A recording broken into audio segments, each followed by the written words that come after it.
Hello everyone, সবাই কেমন আছো? আশা করি সবাই খুব ভালো আছো। বাইরে হচ্ছে এখন মুষলধারে বৃষ্টির জায়গায় আছে। কি ভাগ্যিস কারেন্টটা আছে, কারেন্টটা বন্ধ যায়নি, কারণ একটুখানি বৃষ্টি হলে এই কারেন্টটা অফ হয়ে যায়। তো আজকে বাড়িতে হবে চিকেন, তাই দিদি চিকেনটাকে ধুয়ে পেঁয়াজ ছাড়িয়ে নিয়েছে। পেঁয়াজটাকে কুচি কুচি করে এদিকে কড়াইয়ে তেল বসিয়ে দিয়ে পেঁয়াজটাকে ভেজে নিচ্ছে, আর এদিকে হচ্ছে টমেটোগুলো কুচি কুচি করে কেটে নিচ্ছে। পেঁয়াজটা একটু লাল লাল করে ভেজে নেওয়ার পর ওর মধ্যে দিয়ে দিয়েছিল 1 চামচ ঘি। ঘি দিয়ে একটু নেড়ে ছেড়ে ওর মধ্যে দিয়ে দিয়েছিল লঙ্কা গুঁড়ো, হলুদ গুঁড়ো, জিরে গুঁড়ো, ধনে গুঁড়ো আর একটু পরিমাণ মতো জল, যাতে মশলাটা না ধরে যায়।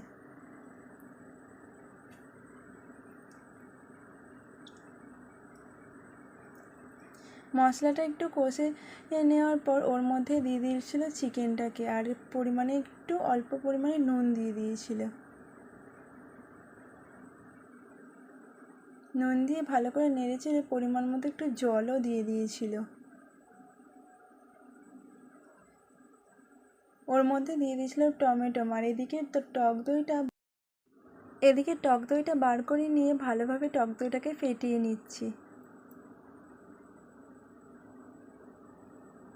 ফেটিয়ে নেওয়ার পর মাংসর মধ্যে দিয়ে দিয়েছিল।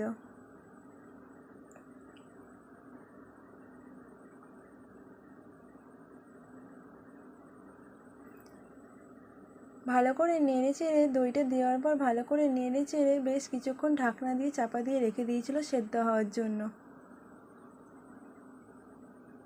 গ্যাসের আঁচটাকেও কমিয়ে দিয়েছিল। চিকেনটা অবশ্য দাদা রান্না করছিল, আর দিদি হচ্ছে হেল্পার, আর আমি হচ্ছি ক্যামেরাম্যান। দিয়ে দেওয়ার পর একটু ধনেপাতা দিয়েই নামিয়ে নিয়েছিল। রেডি হয়ে গেছে আমাদের চিকেন, আর সঙ্গে হচ্ছে রুটি। দিদি রুটিটাকে বেলে নিচ্ছে। চলো, ভিডিওটা কেমন লাগলো অবশ্যই কমেন্ট করে বলো কিন্তু।